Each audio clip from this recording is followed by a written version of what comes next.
So there we have it then, the Monaco Grand Prix, and, well, a first home win for Charles Leclerc. I am recording this before any kind of scrutineering because time constraints and everything like that. I want to try and get something out as quickly as I could, and I'm very limited in terms of the amount of time I could spend recording this because I'm on my laptop, and rendering time takes forever on this thing as well.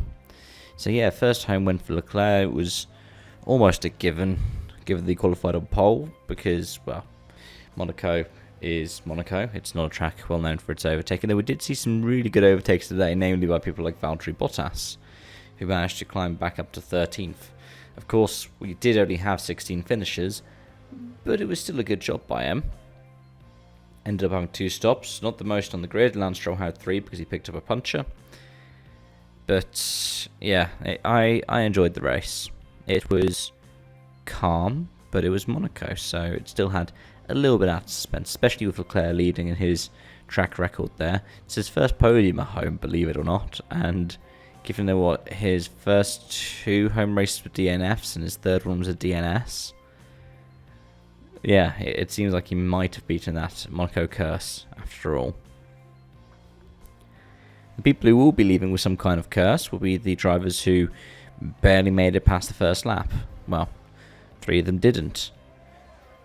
Because as much as we thought that yellow flag was out for Sainz, the red flag came out because we saw Perez with 1 wheel left after getting pincered by the 2 Hasses.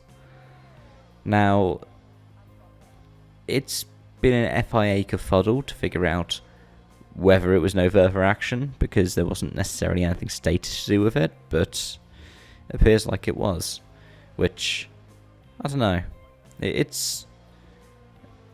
I can understand it, but at the same time, for someone whose pre-season predictions included exactly 22 drivers and 1 driver getting a race ban,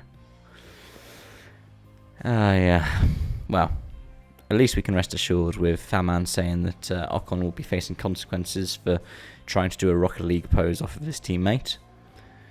Yeah, that was a bit silly by Esteban there.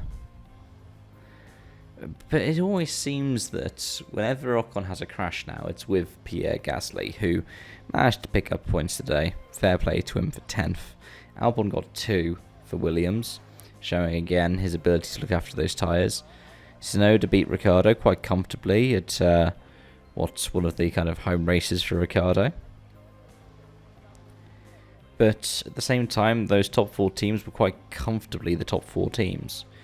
Even with Red Bull having the off day that they had, and I know it's Monaco, but also Max and Checo weren't able to perform in qualifying. They were saying something about how simulated data didn't transfer across to the actual car. But I mean, Hamilton lapped Tsunoda.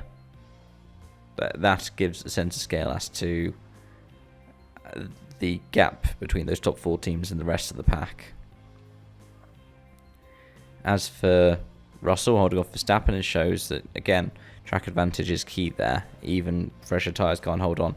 And well done to Russell for making those mediums last like 76 laps.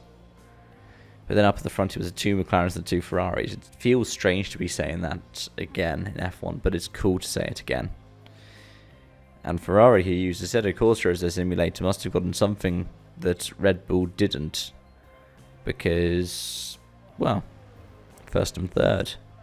Fair play to them, and fair play to Sainz for trying some heroics into Sandford on the first attempt, being allowed to go back into 3rd position because not everybody crossed the first timing line. It's not Ferrari international assistance as much as I was joking about it. And yeah, overall, not the worst race.